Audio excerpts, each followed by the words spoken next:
That first week of March, wow, it was a shock to the system for the South Korean market. If you have any money in that region, or even if you just own the big chip makers, you definitely felt that turbulence. So let's break down what just happened and figure out what it means for us going forward. Okay, just a quick reminder before we get into it. This is for informational purposes only. It is definitely not financial advice. Please do your own research before you make any moves. I want to start with the conclusion right up front. Let's get the main takeaway on the table so you know where I'm coming from. So, even after one of the craziest weeks we've seen in a long time, the fundamental story is still solid. The core reason we're invested here, that massive AI-fueled demand for advanced chips, that hasn't gone away. So here's how we're gonna unpack this. We'll look at the wild ride from this week, talk about the biggest risk I see, compare how our AI stocks did against defense stocks, and then finish up with a checklist for the week ahead. Let's start by just walking through what happened. And calling it a roller coaster, well, that might be putting it lightly.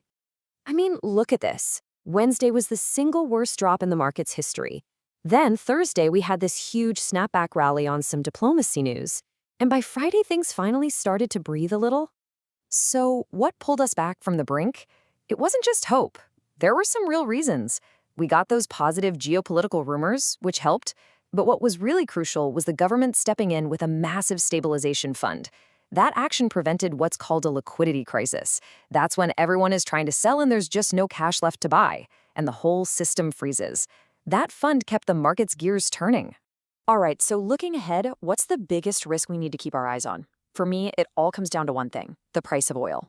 You know, this is the economy's Achilles heel. This dependence on imported energy makes everything here, especially our investments, super sensitive to what happens with oil prices.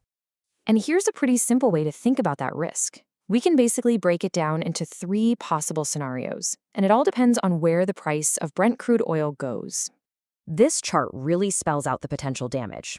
If we end up in that stress case scenario where oil spikes, well, that would take a big chunk out of GDP growth. And when the whole economy slows down, companies pull back on big spending projects. For us, that means a slowdown in building the AI data centers that our chip makers are counting on. Now let's look at how all this volatility actually affected different stocks in the market. It was really a tale of two very different sectors. What we saw was a classic split. The big tech names, what I call the AI kings, they got hammered on the way down, but they also led the charge on the way back up. And at the exact same time, the defense stocks acted like a safe harbor in the storm. It was like two completely different markets playing out at once. So here's the number. This is what underpins the whole long-term case for our AI stocks.